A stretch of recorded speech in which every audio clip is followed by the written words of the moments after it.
Welcome to the podcast, Family Secrets of the Spanish Civil War. I'm Patricia Schechter, historian, coming to you from Portland, Oregon, and I'm delighted today to welcome my dear colleague and friend, Carmen Ripollés, to the show. Bienvenido, Carmen. Thank you. Gracias, Patricia. Thank you very Well, much for having me. of course, of course. Thank you so much for your time today. So, Carmen is professor of art history at Portland State University, where we both teach, and she has a specialty in early modern and Baroque painting. I would say in Iberia. Is that a fair statement? Yes. And she has a new book on Josefa de Óbidos, who was a woman born in 1630 in Sevilla, in Seville, Spain, a wonderful character, a highly accomplished painter from this period, whom we will get to know better in this hour. But typical of our approach on the podcast, we always start with some reflections on family secrets of the Spanish Civil War. We talk about memory and sort of kitchen table history and how this, epic ideological struggle of the 20th century continues to haunt us, shape us, and instruct us, perhaps, in our own time. So I want to start, Carmen, with your permission, on those connections about the war. And you once told me, we've been friends for many years now, you once told me that you almost decided to work on the Spanish Civil War when you were in graduate school. So when you were at University of Illinois, you almost selected the war as your thesis topic, and you changed your mind about that. And the big jump to the early modern period. Do you want to tell that story? Reflect on it again Sure. today for our listeners? Thanks. Yeah, absolutely. So I had finished my undergrad studies in Spain and in Valencia, and there I did have a focus on early modern. But when I came to the US and first to the University of Illinois, Urbana-Champaign, as you mentioned, for grad school, Jordana Mendelssohn, the wonderful scholar, art historian who has worked extensively on Spanish Civil War material and earlier was there, and I was really lucky to take many courses with her on related subjects and one specific actually on the Spanish Civil War as well. I even worked as a research assistant for her for an exhibition that she organized at the Reina Sofia in Madrid, which was called Revistas y Guerra back in 2007, like Wow. almost 20 years ago. Wow. Yeah. And so, yeah, I found it fascinating, mostly seen from the perspective of not being in Spain. Right. From having that perspective that scholars like Jordana had, as being able to see it from the distance, and I think in a more objective way, perhaps. Yeah. And Um, just for our listeners, real quick, the mhm. Reina Sofia Museum is a major art museum sort of across the street from the Museo del Prado, if you will, in Madrid. Yeah, So Jordana's exhibition is not like a little side cafe exhibit. No, no, no shame there, no, but a right. major statement, a major statement. So sorry, didn't mean to interrupt, but just to give the footnote there. No, absolutely. Yeah, thank you for that remark. It's true. It was a really it was an amazing exhibition. She did one like amazing research looking at all these little magazines that were published at the time of the war, and other materials. But yeah, it is a major, of course, a major museum. The Guernica, for example, is there, as maybe listeners will know. Um, but yeah, so I did struggle because I had come already with my early modern sort of focus before, then I Right, found right. this new interest. Uh, Ultimately, though, I decided to stay in the early modern period. I think now, in retrospect, thinking about it, I don't know if I was completely aware of this at the time, but I think I did feel more like working on the early modern period gave me more distance and maybe freedom to just kind of be more objective or more, I don't know, creative or inventive with my research Mm, in a way mm-hmm, that the Spanish Civil War felt a little bit too political and too close to home. mm, mm. And I Sure, think that's ultimately what made me decide to turn towards early modern period. I also had another wonderful mentor in early modern, Lisa Rosenthal, with whom I worked. But yeah, I think it was really hard. It was actually a sure. really hard decision. Oh, wow. Yeah. Do you want to say a little bit Yeah. about how difficult that was? Yeah, I mean, I even co-authored an essay with Jordana about these photographs that were taken during the war. So I mean, I was like really in, but I don't know. I guess maybe it scared me, the whole prospect of working on that period and being from Sure, Spain, and I don't know. I just felt more sure, like safe, distant, and kind of comfortable, I guess. sure. I No. took the comfortable path. Well, I mean, it comes up again and again on this podcast that, the Spanish Civil War was arguably the most ideologically charged conflict of the 20th century. Yes. And there were sides, and, there's only two sides. It's very polarizing. It's by definition polarizing. So it is, in a sense, constraining in some ways, Yes. and takes extra effort, if you will, to get through all of that legacy of pain and legacy of and enmity. Um, and I really hear you. I really appreciate you sharing that. And Yeah. I really share some of that because in my own work, I've had to be very gentle with my inquiries about, well, where was great grandpa when all Yeah. this went down, kind of thing. And I haven't really pressed family members all that hard in Spain. I've just opened opportunities for them to share a little bit, but I don't go around grilling people and counting up sides. That's just not the way. That's just not the Yeah. way to go. It's just not the way to go. It's not good history, frankly, and it's not good, family behavior. Yeah, absolutely. You have to have some grace. Have to have some grace. Yes. So let's say a little bit more though about the Spanish side of your journey toward this book, right? In the long view, you Hmm. grew up in Burriana, which is Yeah. a seaside town to the north of Valencia on the eastern coast of Spain. And how do you want to share a little bit about how the war was or wasn't talked about in your family? Silences are their own kind of story, right? Yeah, absolutely. And yeah, I was thinking about this because I honestly, it was not talked about that much. Mm-hmm. My parents were born in the 1950s, around 12 and 14 years after the Civil War was over. So literally the only reality they knew up to the advent of democracy was a dictatorship. I mean, that was their experience of the world. That's how they already grew up in that, and Right. um, they would share anecdotes here and there, but mostly about the Franco years, of course, which is what Mm, they knew. mm-hmm. Um, for example, like my dad, like every other kid, had to join the Falange, which Mm-hmm. to play soccer, Mm-hmm. or my mom had to do social service with the Sección Femenina, which is the female branch of the Falange, right, to get like her driver's license. So there were these kinds of anecdotes about the Franco years. My sense is that the Civil War was not really talked about that much at their dinner table when they were Mm-hmm. kids either, Right. because they didn't really have a lot of stories. My sense is that by the time my brother and I were born, I was born in 1977, which was 2 years after Franco died, and my Right. brother 1981.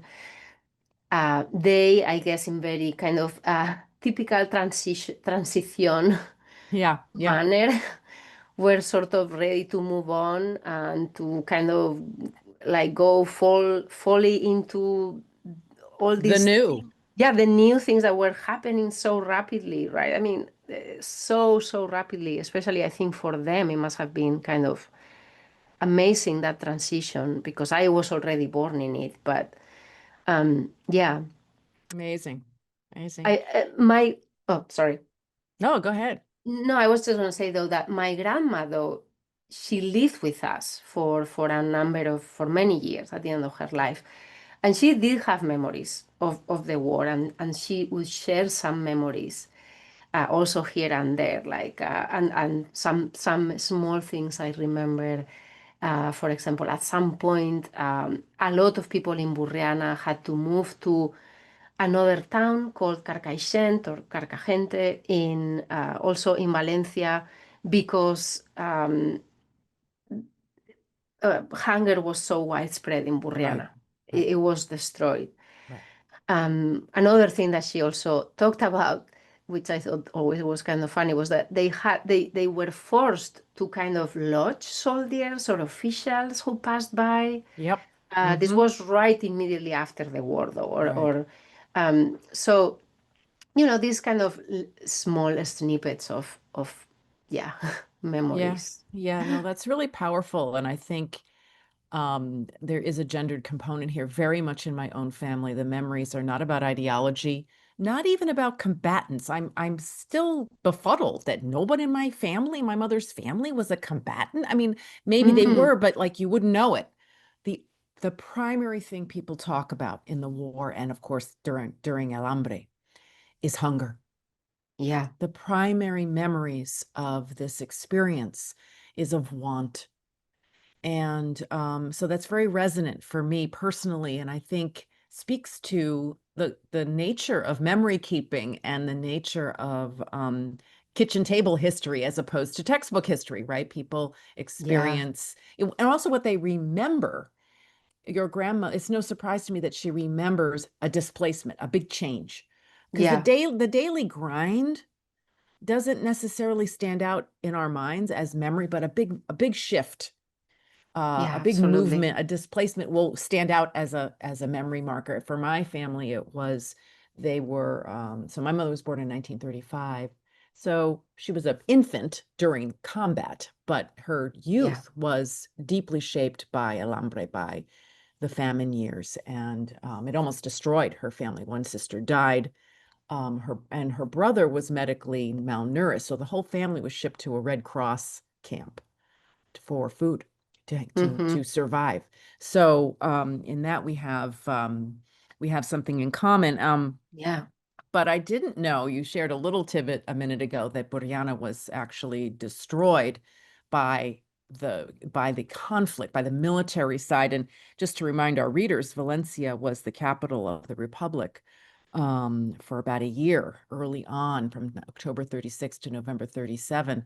Is there anything you can share about how the destruction of Burriana or that legacy is it memorialized in the town? Was it talked about or was it silenced? What's that like? I know you have a lot of affection for Burriana. I still want to see it. Yeah. You'll have to take me there sometime. Yes, I do have a lot of affection for Burriana, that's right. And but yeah, no, that's a it's a great question because I so yeah, Burriana was bombed several times in 1937 and 1938 by Italian and German Wow. forces. Yeah. Um, it was a significant target because it was the capital of the what is called the comarca, the region of La Plana. It was a it's not a huge town, but it was at the time it was a town of 15,000 people, and it had a certain prominence because of the mostly agriculture and industry. It had a harbor that had been sort Yeah. of recently created. It also had this big booming orange business, Right. which was both cultivation and exportation, of course. And then actually it had also a lot of, or several paper factories. And actually Oh, my wow. grandpa ended up after the war being the manager of one of those. Wow. Yeah. So I think because of all of those strategic positions and because it during the war, as you said, since Burriana fell into the Republican side, um, the nationalists saw it as a, targeting was significant to damage, that population. And even in terms of, for example, infrastructures and roads that led to Valencia, for example, to the Right. main city. Um, so yeah, I think all of that industry took many decades to take off again after the war. Sure. Sure. Um, So is there any memorial or plaque, or is there anything in the cemetery yes, so that, yeah, just curious.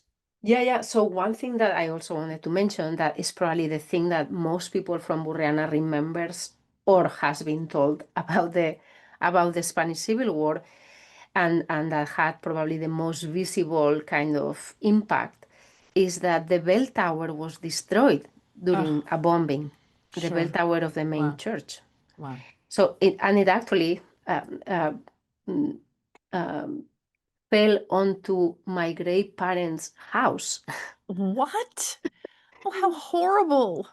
Yes, they apparently no one was there at the time, Oh, but thank God. the house was destroyed, and actually that lot became the apartment building where I grew up. The house where the Wow. bell Oh my God, uh, I have fell goosebumps. I have onto. chills. Oh my word. Wow, Yeah, that's and the bell tower was rebuilt, so it's there, and it's actually a very, I mean, for people from Burriana, there is even uh, this saying, Burriana, Paris, y Londres, because of the three towers. So it's the bell tower, the Eiffel Tower, and the Big Ben. So it's done. like the the bell tower has this very kind of iconic presence. So, but it's kind of interesting that it was actually bombed, of course, by the nationalists Right. side. Oh, that's a great story. And Um, I have chills. So your family was really in harm's way, actively, really in harm's way at that time. Yeah, and I mean, there is actually a little bit, as I imagine it happens with a lot of families in Spain, there is a little bit of everything. So Yeah. one side of the family was Carlista, the other one was Republican, the other one was indifferent. They all fought in the Republican side because that's where they were. And that's often how it happened, right? Like if you just happen to be wherever you were, and Yeah. let's And we'll sometimes just, people change sides depending, yes. certainly in civil wars, that's not unheard of. Yeah. So No, and yeah, go ahead. Sorry. sorry, no. And yes, my grandpa, one of my grandparents changed sides and went into the other side Yeah. because he was a Carlista. Yeah. Yeah. This is, I just got done saying that, historians agree it's the most ideologically charged, two sides. But of course, on the ground, it's much more complicated, much more blurry for sure. My mother in Absolutely. Pueblo Nuevo del Terrible, my great grandfather's family was also very divided. So one son went one way, one son went the other, and then my great grandfather, it turns out, although I think it's fair to say he was on some level a collaborator with the rebels. He kind of swayed both ways as well. He wasn't an ideological guy. He wasn't like all in. He was a survivor. And that, Hmm. especially in small towns like Burriana, like Pueblo Nuevo, you had to be flexible because you had to meet Yeah, these people you were all together in order to survive. So I think that was sounds like that's a lesson in your family, and it became a lesson in mine for me. Although I initially, when I started on this journey of doing family history, I had a very binary, view of things, and there's a place for that. But but survival means something a little different. Yeah, And definitely. so that's where some of the richness and some of the ambiguity um, and comes in, and that's where our work begins, right? Absolutely, yeah. But and to return to your question about memorialization, which I didn't address yet, because actually I was really surprised to find out that this had not. I mean, it has. There have been some memorializing efforts, but only starting in 2020, Wow. which I Wow. think is kind of amazing, right? Yeah. Yeah. And so there are two things that have been done since 2020, and there is one is like a kind of mm, restoration of a bomb shelter that was in Oh, yeah, that's Gurriana. going on in the South. That's going on in Andalusia as well. Very interesting. Hmm. Hmm.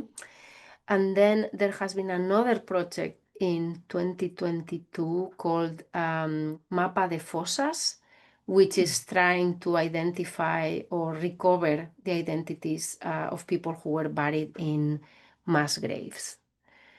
And I think there have been some hundreds who have been identified. But this Wow. was 2022. Wow. Very interesting. I know in Almeria, they're doing a similar project. I think actually it's done on bomb shelters. And I had Antonio Cazorla Sanchez on the show a couple months ago, and he was a little frustrated with, again, some of the blurriness, right, that gets expressed in some of this memorialization work. And but yeah, that's very interesting. He talks about memorialization of the war in Spain as sort of islands of memory. And there are these Yeah. pockets and islands of memory. And sometimes there's ways to connect them, and sometimes they stay, in their little space. And thank you so much for updating us on how that looks a little bit from Brianna's perspective. I still want to see it. We got to go there sometime. Yes. So we'll take a little break. Thank you so much, and we'll come back to talk about Josefa de Obios and your new book. Thank you so much, Carmen, and we'll be back in a few. Thank you.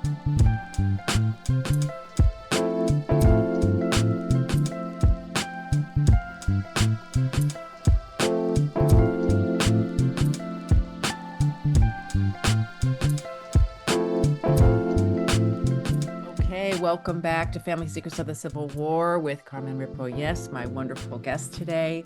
We're going to turn now, Carmen, to your brand new book, just out, with the publisher Lund Humphreys.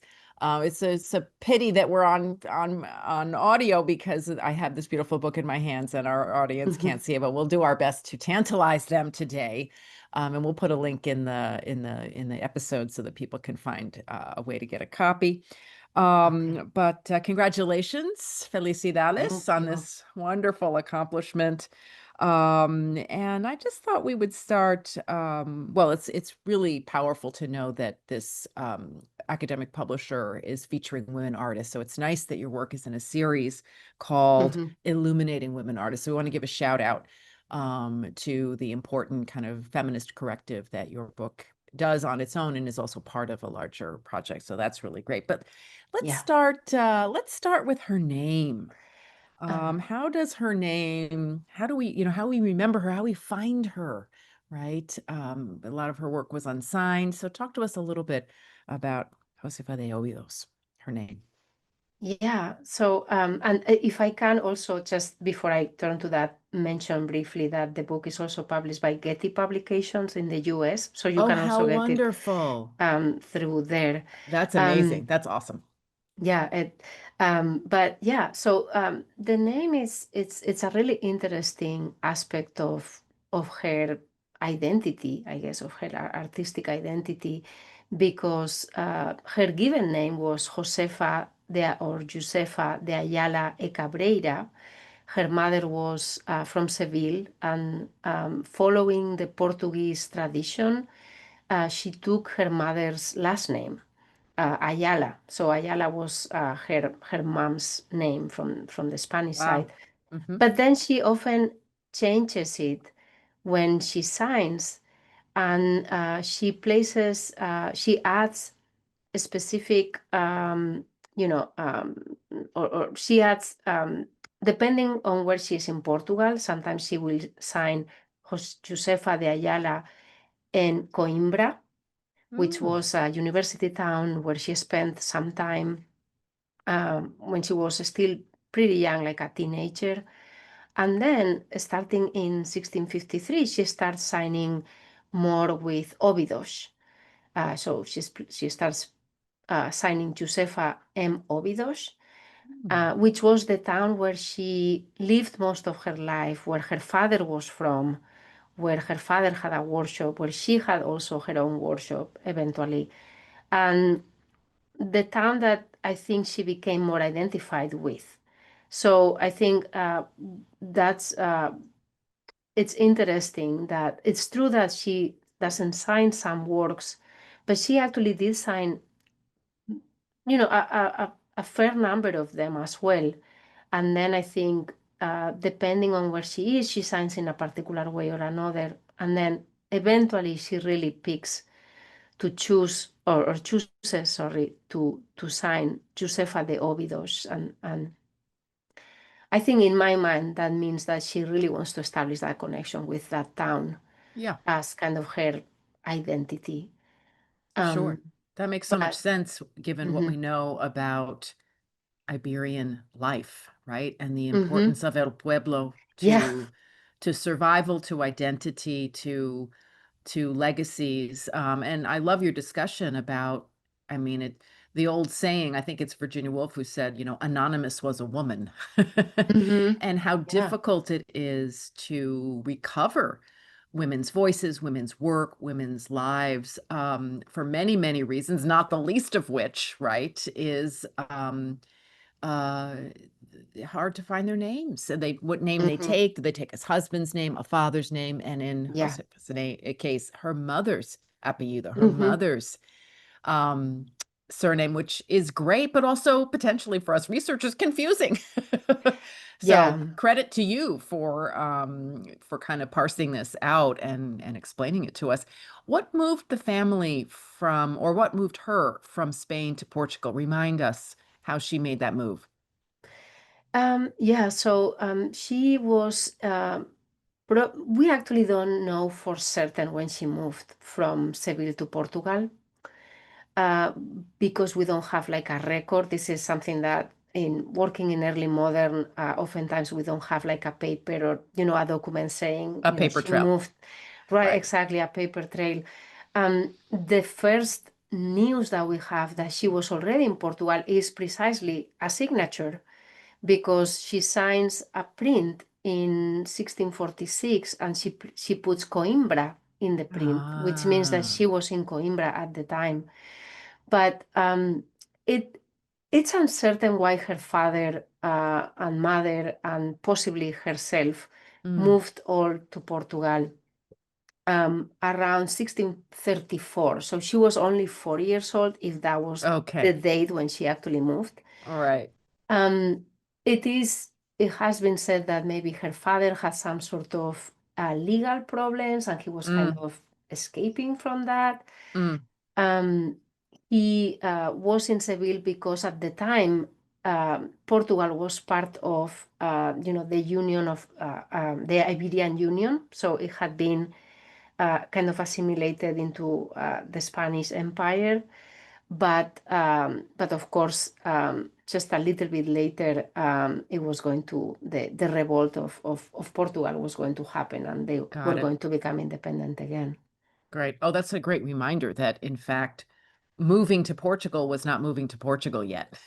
A great reminder, No, that's true. a great reminder. I appreciate that so much. And, your point about, was the dad having legal problems? I mean, one thing, that I think comes through sort of like some of the premises of world history, particularly sort of before 1700, let's say, debt is a major motivator Hmm. of debt puts people in motion.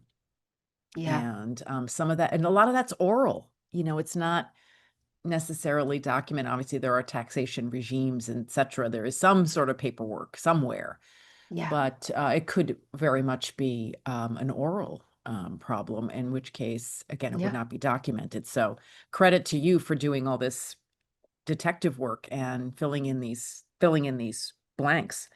So your book gives an overview of this wonderful artist and her really long career, consistent productivity. And again, one of the things about women's creative work can be very stop-start, right? Because of family Hmm. obligations, needing to take care of others, dislocations, war, etc.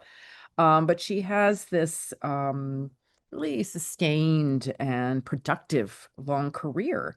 Yeah. Um, do you want to tell us, I mean, how unusual? So I'm sort of suggesting that might be a little unusual. Hmm. The idea that her dad's an artist, so that she becomes an artist in 21st century terms doesn't seem odd, but not every Hmm. artisan dad had daughters that became famous artisans and artists. So give us Right. a little bit, how do you explain I mean, I've read the book obviously, but Yeah. tell us, kind of give us a little bit more about your thesis of how does she pull this off? It's unusual, Hmm. Yeah. although not unheard Unheard of. of. Yeah, Yeah. like tell us a little more about that. Yeah, I think that's a great question because it's actually both. On one hand, it's not that unusual, and on the other hand, it is a little bit exceptional, at least the extent of the fame and the kind of productivity that she had. So I'm saying it's not unusual because most of the women artists of this period, they became artists because their parents or their father, I guess, mostly were artists. And this happened even in Spain. Luisa Roldán, who was the great sculptor, also from the Baroque period, was also herself the daughter of another sculptor. Or in Italy, for example, the famous Artemisia Gentileschi was also the daughter of another artist, Orazio Gentileschi. So that was the easiest, I guess, path for a Hmm. woman to become an artist, or the most Sure. natural path, if you will. At the same time, though, it is unusual that she became so renowned during her lifetime, even, I guess, shadowing her own father at the time. Because when Right. you look at, for example, biographies that were written at the time, or histories of art, lives of artists, Mm. she's mentioned, but he's not Oh, that's i- interesting. Yeah. in a lot of cases. So Right. Right. yeah, so it's, I think, one of the things that I was most interested in was the on challenging this idea that precisely that there were not a lot of women artists at the time who were successful and who had these productive careers, and specifically actually in the Iberian Peninsula, Right. because I think Right. Right. sometimes there is this idea that, oh, it's a very, it was very, I don't know, backwards look. All And eyes on Italy, right? All eyes on ex- Italy. exactly, Yeah. yeah. So it was interesting to me to realize that, oh, wait a minute, like, I mean, there is this, right, this woman who became really successful, and actually she's one of the most famous artists in Portugal, period. I mean, she's Right. one of the most recognizable, which is very rare for a woman artist. Yeah, no, I think that's great. You say her name is synonymous with both Baroque art in Portugal. I mean, it's a powerful claim and a very, very interesting one. And I think you've made a great case about why she's important and, a a little unusual, but then again, not so much. I love how, you're able to nuance her career in that way. I think it's really makes a great read, makes a compelling read. And so I'll just say again, because we're talking about a visual record largely, and our listeners don't have access, at least in this Yeah. moment. So, she did sort of two genres, if you will, of painting these sort of altarpieces, highly religious themes, largely centered on the Madonna and Child, although not exclusively. Mhm. And then these very equally involved, it seems to me, still lifes.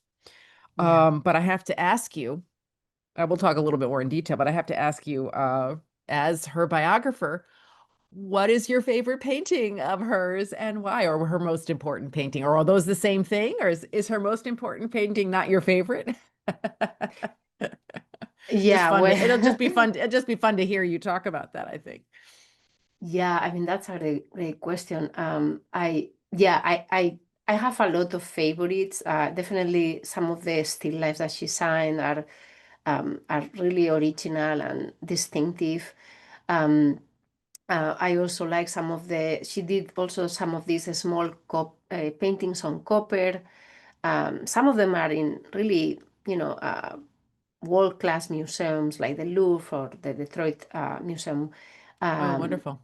but I think in terms of the most important, or at least probably what she thought it was the most important for her career, I will have to say that it was the cycle of the life of Saint Catherine for the Church of Santa Maria in Óbidos, which was her town.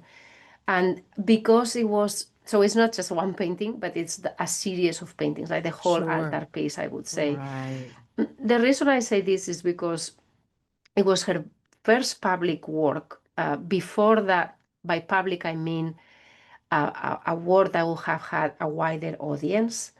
Before that, she was only creating smaller works, again on copper, some prints as well, but she hadn't yet received a commission for a large altarpiece. And during this time, you have to think that having a work in a church is like having a work in a museum today, Right. because that's the place where people go and see it, right? Yeah. So it's the most prestigious, it's the place where everyone is gonna, see your work and Yeah. know who you are. And I Right. think that must have been a really proud moment. Yeah. But Amazing. and also because from this moment on, actually is when she starts receiving more commissions for these large altar pieces. Oh, that's great. Um, That's it's very interesting. unfortunate, yeah, it's unfortunate actually that it's probably the least reproduced of the works because it's still in situ. Oh, it is. Oh, Yes, wow. it's still there in this church in Óbidos. So if you ever have a chance, listeners, to go to Óbidos, which is highly recommended, is this really charming little town. Um, but yeah, it is there, so Oh, you can. have you been there? Yes, Oh, wow. yeah. I went to see this altarpiece and to see where she lived and things like Sure. Oh, that. how wonderful. But yeah, So Carmen, tell us a yeah. little bit more, if it's not your favorite. I want to hear a little bit Mhm. more about this altarpiece because it sounds, it Yes. really makes an impression. So I have no problem imagining in my mind Mhm. her dad working in the studio and then saying, okay, finish this cow for me. And her stepping up to the easel and finishing, right? I mean, Mhm. all artists had assistants. Yeah. These were monumental projects, particularly the public ones. You couldn't Yeah. do it by yourself. But I have to Mhm. say, it's a credit to my own sexist socialization that I have trouble imagining her on a ladder inside a church by Yeah. herself doing this work in 16 whatever. So, Yeah. do you have any sense of what that looked like? Would it have been acceptable for her to be on a ladder painting in a Mhm. church? Did she hire people? Did she do the design and really somebody else? I mean, I'm being a little, Mhm. I'm Mhm. showing my ignorance here, but talk us through that a little bit because, it Mhm. still was somewhat transgressive behavior. You know, Yeah. women did little cute not cute, but little portraits on ivory in private domestic spaces, and this was considered appropriate female behavior. But to be out, on a scaffold in town. Yeah. So talk us through that a little bit. That's a great question. Oh, okay. I mean, no, I mean, I think, no, you're right, because it is true, and I am sure she had assistants. I mean, we don't actually have again a paper trail, Right. but uh, given the amount of works that she produced, and actually new works keep coming up in Oh, the in recent wow. years. Wow. Yeah, and also the followers that she had. She had people who were kind of copying her work, male artists, by the way. Wow. Yeah, so I am sure she had assistants Yeah. and people who, but at the same time though, she seems to have been incredibly independent for that time period. She never Right. married, she didn't have children. She got this title, which is a very specific Portuguese title called Doncella Emancipada, which means emancipated maiden. And Fascinating. she got this in 1663. And essentially, what it meant is that she didn't need the intervention of her father to receive commissions or to conduct businesses or to To buy a sign a contract. house. Yep. To sign a Exactly. contract. Yes. So, uh, again, I think that was what was fascinating about her because we always think about Spain, Portugal as being really, traditional and not. And there you have this woman who was all of, having a career of her own. So yeah, I think it's hard to imagine, as you say, her in the ladder and scaffolding and all of this, but she must have done it. I Yeah. mean, At least some of it. Right. absolutely. I don't think she. I mean, she may have had assistants, but I think she painted those works herself. Yeah, Yeah. yeah, Wow. So amazing. And so just to wrap this up, I'm interested in the yeah, I'm interested in the business end a little bit, as yeah, well as the aesthetic end. yeah. So a commission might come to her. Again, she is still operating in a predominantly, I would say, oral culture. Right. Hmm. So Yeah. people would approach her directly, or they would say, maybe they would go to the church and say, "Oh, to the padre, what a beautiful altarpiece. Who do I can you identify the office and then artist for me?" And then maybe the priest might be a go-between. I mean, or would Hmm. people really come to her directly? And she had her own, eventually had her own studio. Was that a public space, Hmm. with a with a shingle outside, or was it really private space that you had to that was mediated through, more decorous Hmm. messengers and, wasn't necessarily open to the public, so to speak? Yeah, I mean, I think it was mainly in her own house that she must Right, have had the studio, as right. most artists at the time did. And I mean, uh, my sense is that she was already so famous at that time that probably, and Óbidos is very small, it's a small place. So that everyone must have already known, yeah, this is Josefa de Óbidos, or Josefa de Yeah, Ayala. But yeah, I think that's probably a way that she could be approached by people seeing her works publicly and then, yeah, orally asking where is she, her studio or her house. right. And then, but we actually know from one of her early biographers that, women of the court, or at least that's what the biographer says. Of course, we always have to take those with a grain of salt, but uh, that women of the court went to see her paint, went to Oh, have portraits made by her of them. Um, wow. so yeah, she was seeked out. Yeah, Yeah, she was definitely. Um, but yeah, I guess she didn't need the intervention of her father or any male figure because she had interesting. this status, which was a legal status, Right, which is what is really interesting. It was like a whole official thing. She was a right, right. emancipated. Did Mhm. she have to pay taxes? Did that status require her to pay taxes? Mm. Yeah, well, I don't know. That's a great question. Yeah, there because there's in later periods, like I mean, I'm maybe think the 18th century, there's certainly marriage resistors. For example, in the North American colonies, Hmm. um, who in early 19th century, there are women who, again, partly because it's a colonial context and there's just so much work to do, and so it's all hands on deck, and so some women don't marry, and also Hmm. mortality is such that there's a lot of wars. And, by the time of the revolution, there's this, taxation without representation, and unmarried women are Mhm. taxed, even if they Oh, are wow. they're kind of a femme soleil. So how do you say That's emancipated interesting. mated in Portuguese?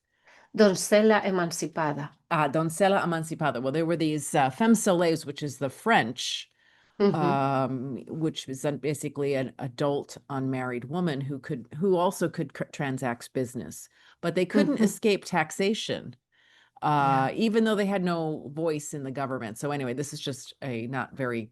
graceful analogy to the the various ways in which women find themselves Yeah. sometimes leveraging extra space, but also sometimes squeezed into that extra space uncomfortably. So Yeah. just more to unpack Mhm. in this whole question of sort of how women do what they need to do in history. Yeah, So maybe, definitely. yeah, so maybe we can move to a little consideration of some of her work. Mhm. Um, I think I mentioned to you that my favorite chapter in the book is the one on the still lifes. Mhm. And there's lots of reasons for that. I think Catholic altar art is, very impressive and it's very, I see it as very didactic, and Yeah, I see it as, for sure. sort of like illustrating a storybook, Mhm. there's certain constraints on, again, not as a scholar of art history, but, as a generic person looking at this Mhm. material.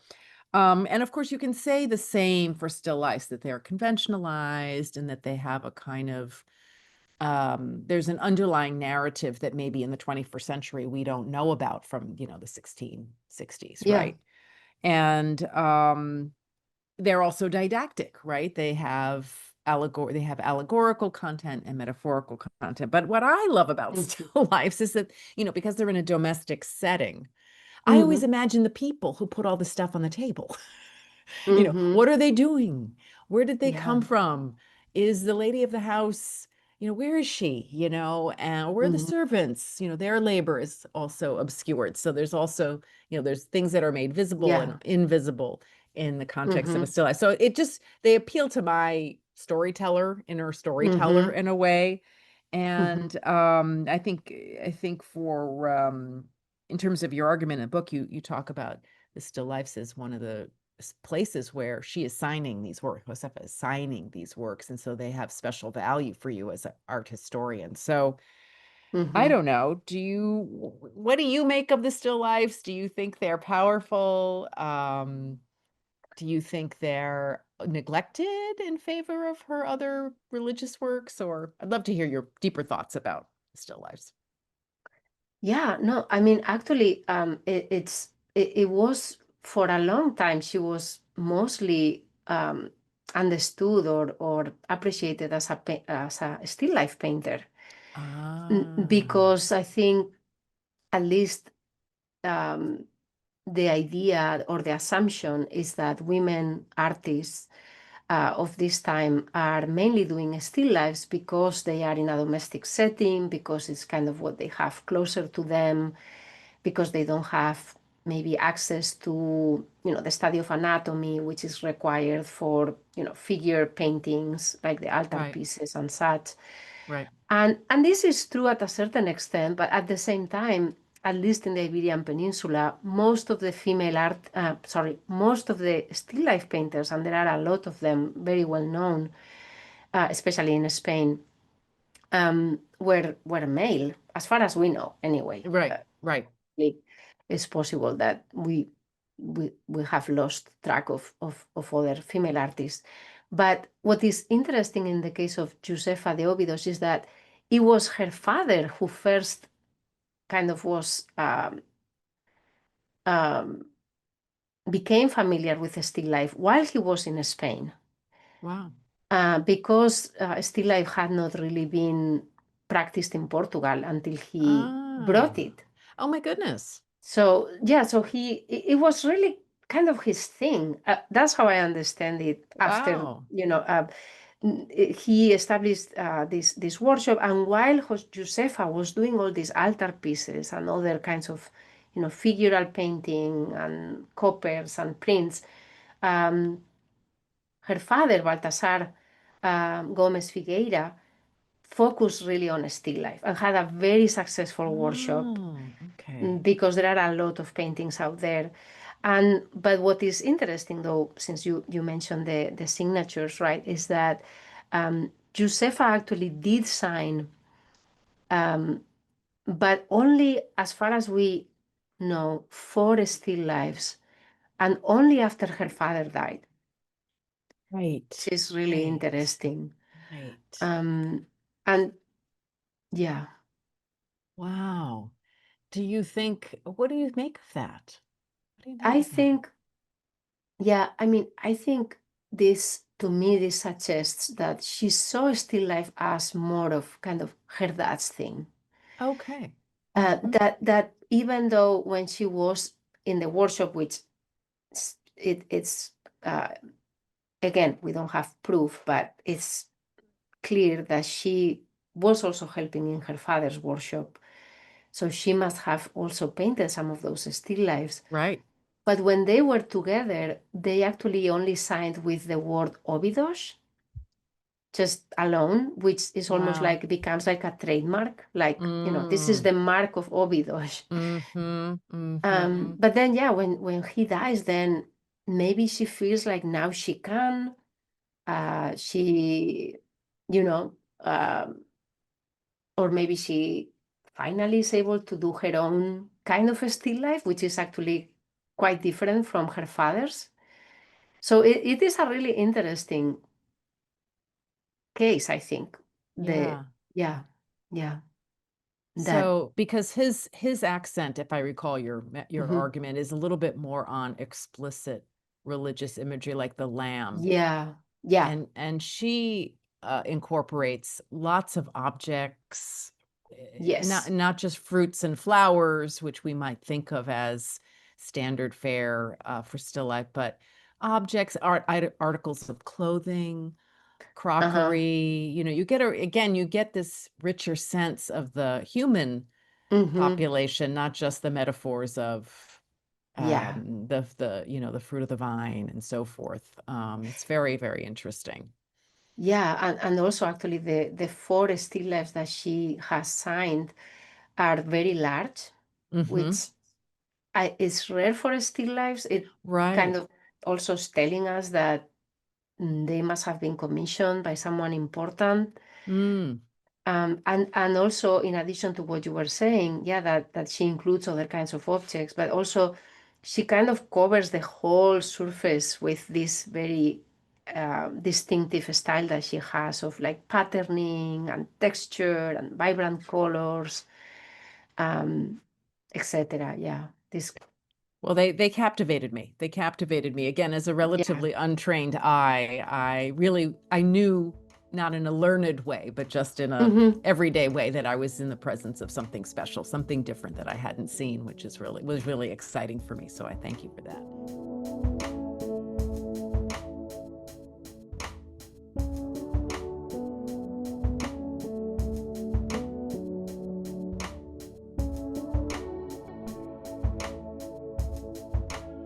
Yeah. Now, in terms of just to maybe sort of start turning us toward some conclusions here, Hmm. part of what your book does is argue against some of the myths about this painter. Hmm. As again, if we keep the still lifes a little bit to the side and Hmm. focus more on her religious works, that she was sort Hmm. of not dismissed, but at least contained in memory as a kind of devout recluse, as a kind, Yeah. almost like a nun, as an unmarried Yes. woman, sort of given to devotions, and that her art was sort of an extension of her spiritual life. Hmm. Um, I think I'd love to hear you talk a little bit about where did that myth come from and how your book offers us a different picture. Hmm. Yeah, I mean, I think the myth comes on one hand from early biographers who, in typical fashion, are emphasizing the aspect of her work and how devout she was and how you know, she spent all her time reading devout books, um, which you could take as a sign of her learning.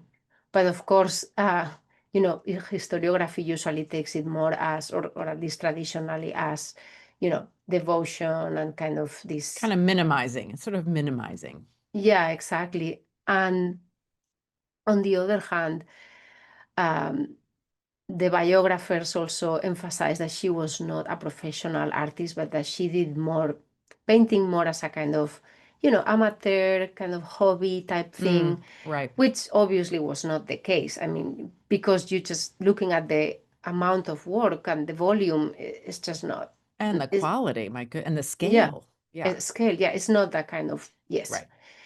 Um, and then on the other hand, I think because her works in are so distinctive and different in a way from other Baroque artists of the same time. And I know earlier you were asking me that question about how I say in the book that she has become synonymous with Portuguese Baroque, which is not really my idea because it was really put forward by this exhibition that happened in 2015 Ah, in sorry. Lisbon.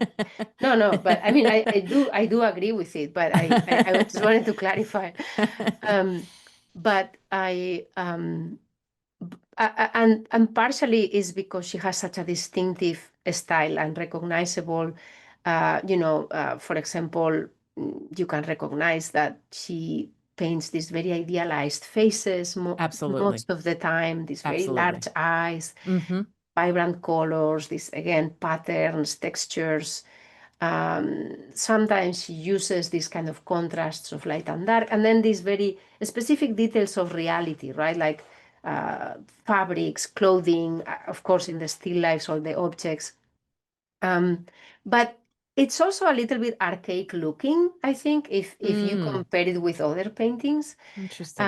It's partially because, of course, she didn't have the same kind of training that a male artist may have had, Yeah. but also because she was looking at different kinds of artworks than other artists in Europe were looking at. So I think Hmm.